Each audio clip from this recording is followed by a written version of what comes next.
Hello friends, welcome to Techifin. तो इस video में हम जानेंगे Axis bank quick credit card के बारे में, जो कि एक को ब्रांडेड क्रेडिट कार्ड है और जिसको कीवी क्रेडिट कार्ड के नाम से भी जाना जाता है, क्योंकि इस क्रेडिट कार्ड के लिए एक्सिस बैंक और कीवी ने आपस में पार्टनरशिप की हुई है। कीवी एक यूपीआई बेस्ड पेमेंट ऐप है। तो जानेंगे कि axis bank quick credit card के क्या फीचर्स हैं, इस क्रेडिट कार्ड में हमें क्या बेनिफिट्स मिलते हैं, ये क्रेडिट कार्ड अप्लाई करने के लिए एलिजिबिलिटी क्राइटेरिया क्या है और ये क्रेडिट कार्ड कैसे अप्लाई किया जा सकता है और इस क्रेडिट कार्ड के फीस और चार्जेस क्या हैं। तो अब आइए वीडियो के टॉपिक की तरफ बढ़ते हैं। ये एक वर्चुअल क्रेडिट कार्ड रहेगा, मतलब आपको फिजिकल क्रेडिट कार्ड नहीं मिलेगा, आपको जो है एक वर्चुअल क्रेडिट कार्ड दे दिया जाएगा जिसको आप जो है कीवी ऐप के साथ में लिंक कर सकते हैं। और वर्चुअल क्रेडिट कार्ड होने का मतलब ये है कि सिर्फ डिजिटली आप उसको देख सकते हैं और ऑनलाइन उसका इस्तेमाल कर सकते हैं। तो ये एक रुपे नेटवर्क के साथ में आने वाला क्रेडिट कार्ड है, तो जिसका मतलब ये होता है कि आप इस क्रेडिट कार्ड को यूपीआई के साथ में लिंक करके और यूपीआई ट्रांजैक्शंस कर सकते हैं इस क्रेडिट कार्ड से। तो सबसे पहले तो वेलकम बेनिफिट में इस क्रेडिट कार्ड से फर्स्ट ट्रांजैक्शन करने पर मिलेंगे 250 रुपये, मतलब कि 1000 कीवी पॉइंट्स मिलेंगे जिनकी वैल्यू होगी 250 रुपये। और एक बात आपको याद रखना है कि ये जो वेलकम बेनिफिट्स होते हैं इनमें भी बदलाव होते रहते हैं। तो ये जो 250 रुपये मिल रहे हैं ये कम या फिर ज़्यादा हो सकते हैं, मतलब कि जो आपको कीवी पॉइंट्स मिल रहे हैं उनमें कमी या फिर ज़्यादती आ सकती है। तो इस क्रेडिट कार्ड के मेन फीचर्स और बेनिफिट्स के बारे में बात करें तो इस क्रेडिट कार्ड से स्कैन एंड पे करने पे 1% कैशबैक मिलेगा। ये 1% कैशबैक कैसे मिलेगा कि हर 50 रुपये खर्च होने पे 2 कीवी पॉइंट्स मिलेंगे और एक कीवी पॉइंट की जो वैल्यू होती है वो होती है 25 पैसे के बराबर। तो मतलब कि अगर 50 रुपये खर्च होने पे 2 कीवी पॉइंट्स मिलते हैं तो हो गए 50 पैसे, और 100 रुपये खर्च होने पर मिलेंगे 4 कीवी पॉइंट्स जिनकी वैल्यू हो जाएगी 1 रुपये के बराबर। तो इस तरह से स्कैन एंड पे के ट्रांजैक्शंस पे 1% का कैशबैक मिलेगा। और स्कैन एंड पे को छोड़ करके बाकी इस क्रेडिट कार्ड से जो दूसरे यूपीआई ट्रांजैक्शंस होंगे उन पे हर 100 रुपये पे 2 रिवॉर्ड पॉइंट्स मिलेंगे, 2 कीवी पॉइंट्स मिलेंगे, मतलब कि आधा % कैशबैक मिलेगा, 0.5% कैशबैक मिलेगा बाकी जो दूसरे यूपीआई ट्रांजैक्शंस होंगे स्कैन एंड पे को छोड़ करके। लेकिन ये जो कैशबैक मिलता है इस पर कैपिंग होगी कि जितनी क्रेडिट लिमिट है, जितनी भी क्रेडिट लिमिट हो उसके 1% ही मैक्सिमम कैशबैक मिलेगा, इससे ज़्यादा का कैशबैक नहीं मिलेगा। और ये जो कैशबैक होता है इसको रिडीम किया जा सकता है कीवी ऐप के जरिए से और डायरेक्टली बैंक अकाउंट में ये चला जाएगा कैशबैक। और ये एक life time free credit card है। इस क्रेडिट कार्ड के लिए कोई भी ज्वाइनिंग फ़ी या फिर कोई एनुअल फ़ी नहीं है। और ये जो क्रेडिट कार्ड है इस क्रेडिट कार्ड में आपको 2 तरह से रिवॉर्ड पॉइंट्स मिलते हैं। एक तो आपको कीवी की तरफ से रिवॉर्ड पॉइंट्स दिए जाते हैं जिसको कि कीवी पॉइंट्स कहा जाता है, और दूसरे आपको एक्सिस बैंक की तरफ से रिवॉर्ड पॉइंट्स मिलते हैं जिसको एज रिवॉर्ड्स कहा जाता है। तो एक्सिस बैंक की तरफ से आपको जो रिवॉर्ड पॉइंट्स मिलेंगे वो हर 200 रुपये खर्च होने पर 2 एज रिवॉर्ड पॉइंट्स मिलेंगे और एक एज रिवॉर्ड पॉइंट की जो वैल्यू होती है वो 20 पैसे के बराबर होती है।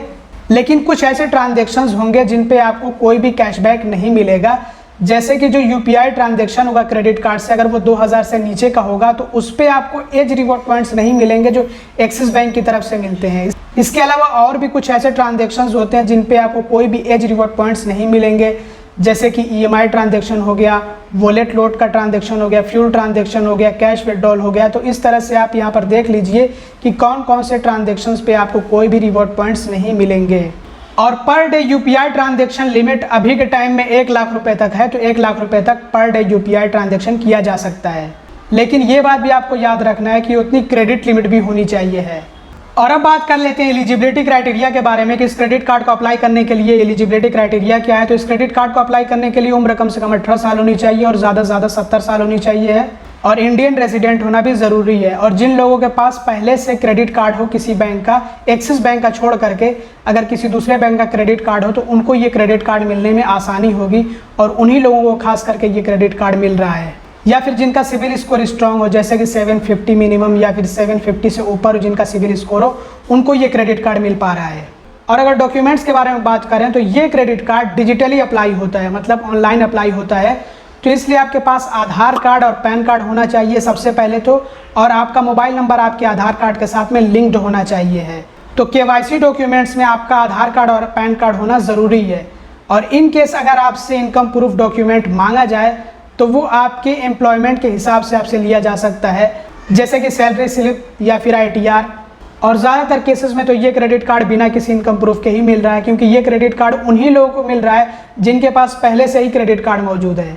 और अब बात कर लेते हैं कि ये क्रेडिट कार्ड कैसे अप्लाई किया जा सकता है। तो इस क्रेडिट कार्ड को अप्लाई करने का लिंक आपको डिस्क्रिप्शन और पिन्ड कमेंट में मिल जाएगा, जो कि जेड का लिंक है। तो आप जेड पे अपनी कुछ पर्सनल डिटेल्स फिल करेंगे तो आपको रिडायरेक्ट किया जाएगा जो कीवी ऐप है उस पर। तो कीवी ऐप आपको अपने मोबाइल फ़ोन में इंस्टॉल करना होगा, डाउनलोड करना होगा, और उसके बाद आपको जो है अपना प्रोसेस फॉलो करके और जो है कंप्लीट करना है। प्रोसेस में वीडियो केवाईसी की भी फैसिलिटी आपको मिलती है, तो वीडियो केवाईसी भी आपको करना होता है।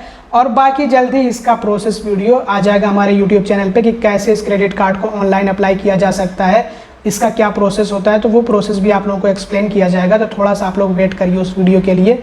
और अब बात की जाए फीस और चार्जेस की, तो इस क्रेडिट कार्ड की ज्वाइनिंग फ़ी है नील, मतलब कुछ भी नहीं। एनुअल फ़ी भी है नील, मतलब कुछ भी नहीं। ये life time free credit card है। रिप्लेसमेंट चार्ज भी इसका अप्लीकेबल ही नहीं होगा, क्योंकि कैसे रिप्लेस होगा जब ये क्रेडिट कार्ड आपका चोरी होगा या फिर गुम होगा या फिर जो है डैमेज होगा, तभी तो रिप्लेस किया जा सकता है। और ये तो वर्चुअल क्रेडिट कार्ड है, तो कैसे जो है उसको आप रिप्लेस कराएंगे, मतलब किस बेस पे रिप्लेस कराएंगे।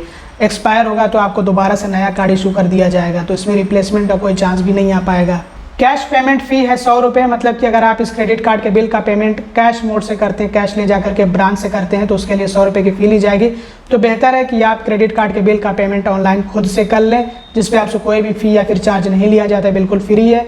और इसके काफ़ी सारे वीडियोस तो हमारे यूट्यूब चैनल पे अवेलेबल है। वैसे भी आप जो इसका पेमेंट कर सकते हैं कीवी ऐप के ज़रिए भी, और जो एक्सिस बैंक की मोबाइल बैंकिंग ऐप है उसके ज़रिए भी कर सकते हैं, बहुत ही आसान होता है। और ये कुछ ऐसे फीस और चार्जेस हैं जो कि माफ़ कर दिए गए हैं और कुछ तो फ्री हैं। फाइनेंस चार्जेस के बारे में बात करें, जिसको हम इंटरेस्ट चार्ज भी कहते हैं, तो वो इस क्रेडिट कार्ड के लिए 3.6% पर मंथ है और 52.86% पर एनम है। और ये फाइनेंस चार्ज या फिर इंटरेस्ट चार्ज हमसे तब लिया जाता है जब हम अपने क्रेडिट कार्ड के बिल का पेमेंट इंटरेस्ट फ्री पीरियड के अंदर ना करें। जो ड्यू डेट है, जो लास्ट डेट है, उससे पहले पेमेंट ना करें, अपना पेमेंट ओवर ड्यू कर दें। जो बकाया आउटस्टैंडिंग है उसका पेमेंट ही ना करें। हमने क्रेडिट कार्ड से खर्चे किए, लेकिन जो बिल है वो जनरेट हो गया और ड्यू डेट भी हमें पता चल गया कि ड्यू डेट कब है, कब हमें पेमेंट करना है, लास्ट डेट के बारे में हमें जानकारी है, लेकिन हमने पेमेंट नहीं किया, इग्नोर कर दिया, तब हमसे इंटरेस्ट चार्ज लिया जाता है। अदरवाइज़ अगर हम इंटरेस्ट फ्री पीरियड के अंदर पेमेंट कर देते हैं, ड्यू डेट से पहले पेमेंट कर देते हैं, तो हमसे कोई भी इंटरेस्ट चार्ज नहीं लिया जाता है।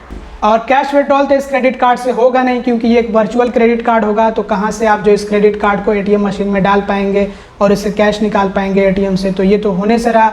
तो इसलिए फिर कैश विड्रॉल चार्ज के बारे में भी बात करना बेकार है।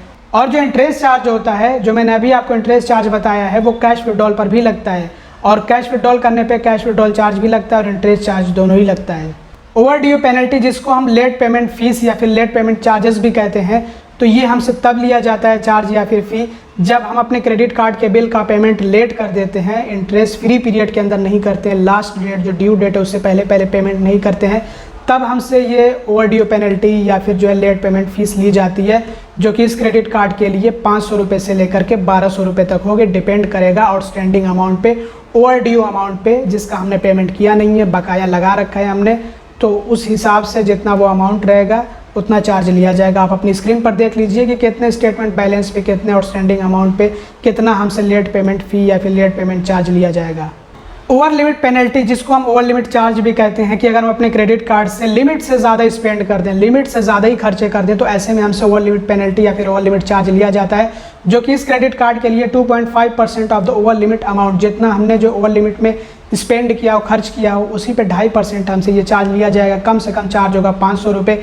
एग्जाम्पल भी दे देता हूँ, जैसे मान लीजिए कि अगर आपके क्रेडिट कार्ड की क्रेडिट लिमिट है 50,000 रुपये और आपने 50,000 रुपये से ज़्यादा खर्च किए हैं, फिर चाहे तो वो 1 रुपये ज़्यादा क्यों ना हो, तब भी आपसे जो है ये चार्ज लिया जाएगा, जो कि कम से कम होगा 500 रुपये। वैसे तो कैलकुलेट किया जाएगा सबसे पहले, जितना आपने ओवर लिमिट में खर्च किया होगा उस पर कैलकुलेशन होगा, 2.5% कितना अमाउंट आता है। अगर वो 500 रुपये से कम हुआ तो कम से कम आपसे 500 रुपये का चार्ज उस पर लिया जाएगा, और अगर 2.5% 500 रुपये से ज़्यादा का अमाउंट आएगा तो फिर 2.5% लिया जाएगा। तो इस तरह से चार्ज लिया जाएगा। चेक रिटर्न होने पे, पेमेंट डिसऑनर होने पे या फिर ऑटो डेबिट फेल होने पे आपसे चार्ज लिया जाएगा 2% ऑफ द पेमेंट अमाउंट, जिसमें कम से कम 450 रुपये का चार्ज होगा। तो ये होता क्या है चार्ज, ये भी आप लोगों को एक्सप्लेन कर देता हूँ। जैसे कि अगर आपने अपने क्रेडिट कार्ड के बिल के पेमेंट के लिए चेक डिपॉजिट किया हुआ है और वो चेक बाउंस हो गया, चेक फेल हो गया, उससे पेमेंट नहीं हो पाया, तो ऐसे में आपसे जो है चार्ज लिया जाएगा 2%। जितना आपके क्रेडिट कार्ड का बिल का पेमेंट होना था उसी के 2% आपसे चार्ज लिया जाएगा, जो कि कम से कम आपसे चार्ज लिया जाएगा 450 रुपये। वैसे तो कैलकुलेट पहले किया जाएगा 2%, लेकिन अगर 2% 450 रुपये से कम हुआ तो कम से कम 450 रुपये लिया जाएगा, और अगर 2% 450 रुपये से ज़्यादा हुआ तब 2% चार्ज लिया जाएगा। और इसी तरह से जो ऑटो डेबिट फेल हो जाता है, ऑटो डेबिट का मतलब होता है कि आपके क्रेडिट कार्ड के बिल का पेमेंट ऑटोमेटिकली आपके बैंक अकाउंट से हो जाए।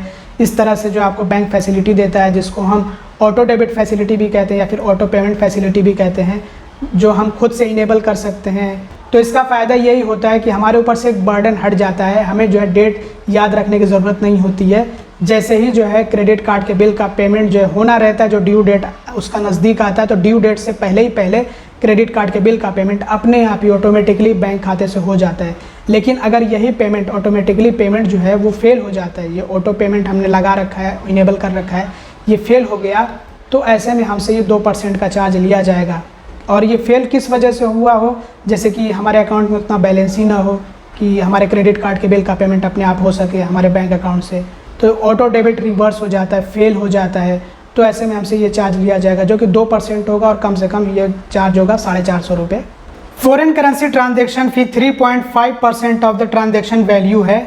और रिवॉर्ड पॉइंट्स रिडीम्पशन फ़ी, जो एज रिवॉर्ड्स होते हैं उनके बारे में यहाँ पे बात हो रही है, तो उनको रिडीम करने की भी फ़ी होती है, जो कि 49 रुपये से लेकर के 99 रुपये तक होगी। डिपेंड करेगा कि कितने रिवॉर्ड पॉइंट्स हैं। तो आप अपनी स्क्रीन पर देख लीजिए कि कितने रिवॉर्ड पॉइंट्स पे कितनी फ़ी ली जाएगी। वैसे तो 300 रिवॉर्ड पॉइंट्स तक की कोई भी फ़ी नहीं है, 300 रिवॉर्ड पॉइंट्स आप जो इजीली रिडीम कर सकते हैं फ्री में। रेंट ट्रांजेक्शन फ़ी 1% है, तो मतलब रेंटल पेमेंट पर भी 1% की फ़ी ली जाएगी, जितना अमाउंट होगा उसी पे 1% फ़ी होगी, और ये फ़ी मैक्सिमम 1500 रुपये होगी। और जितने फीस और चार्जेस हैं सब पे GST भी लिया जाता है। और इस क्रेडिट कार्ड में 1% फ्यूल सरचार्ज वेवर भी मिलता है, जो कि 400 रुपये से लेकर के 4000 तक के फ्यूल ट्रांजेक्शन पर मिलता है, और मैक्सिमम पर स्टेटमेंट साइकिल में 150 रुपये का ही फ्यूल सरचार्ज वेवर मिलेगा, इससे ज़्यादा का फ्यूल सरचार्ज वेवर नहीं मिलेगा। लेकिन GST वेव नहीं किया जाता है, GST माफ़ नहीं किया जाता है। जो सरचार्ज होता है 1% वो माफ़ कर दिया जाता है, लेकिन जो 1% सरचार्ज पे GST लिया जाता है वो नहीं माफ़ किया जाता है। और इसके लिए ट्रांजेक्शन का एक ब्रैकेट भी है कि कम से कम ट्रांजेक्शन होना चाहिए फ्यूल ट्रांजेक्शन 400, तब फ्यूल सरचार्ज वेवर मिलेगा, और ज़्यादा से ज़्यादा फ्यूल ट्रांजेक्शन होना चाहिए 4000 तक का, तब आपको फ्यूल सरचार्ज वेवर मिलेगा। इससे कम का फ्यूल ट्रांजेक्शन या फिर इससे ज़्यादा का फ्यूल ट्रांजेक्शन हुआ तो फिर फ्यूल सरचार्ज वेवर नहीं मिलेगा। तो दोस्तों ये था axis bank quick credit card, जिसको आप कीवी क्रेडिट कार्ड भी कह सकते हैं। अब कंक्लूजन पे आते हैं और समझते हैं कि ये क्रेडिट कार्ड कैसा है। तो अभी के टाइम में UPI ट्रांजेक्शन के लिए ये क्रेडिट कार्ड मैं समझता हूँ कि अच्छा क्रेडिट कार्ड है, इसको कंसीडर किया जा सकता है UPI ट्रांजेक्शन्स के लिए। और आपका क्या मानना है इस क्रेडिट कार्ड को लेकर के कमेंट सेक्शन में ज़रूर बताइएगा। और अगर आपको ये क्रेडिट कार्ड अप्लाई करना हो तो आपको डिस्क्रिप्शन और पिन्ड कमेंट में लिंक मिल जाएगा। प्लीज़ अप्लाई करना हो तो सीरियस होकर के अप्लाई करिएगा, आधा अधूरा प्रोसेस मत छोड़ दीजिएगा। बहुत सारे लोग आधा अधूरा प्रोसेस छोड़ देते हैं, तो पूरा प्रोसेस करिएगा। पहले Z पे अपनी डिटेल्स वगैरह फिल कर लीजिएगा, और उसके बाद आपको रिडायरेक्ट किया जाएगा ऐप की तरफ। मतलब ऐप आपसे जो कीवी ऐप है वो इंस्टॉल कराया जाएगा, डाउनलोड कराया जाएगा। वो आप डाउनलोड करने के बाद उसमें अपनी डिटेल्स वगैरह फिल करेंगे, और डिटेल्स फिल करने के बाद आपको जो है प्रोसेस को कंप्लीट करना है, वीडियो KYC को कंप्लीट करना है। तो इस वीडियो में बस इतना ही। अगर आपको वीडियो पसंद आया तो ज़रूर से लाइक करिएगा, चैनल को सब्सक्राइब ना किया तो सब्सक्राइब भी कर लीजिएगा, और वीडियो को शेयर कर दीजिएगा। Thanks for watching, bye bye.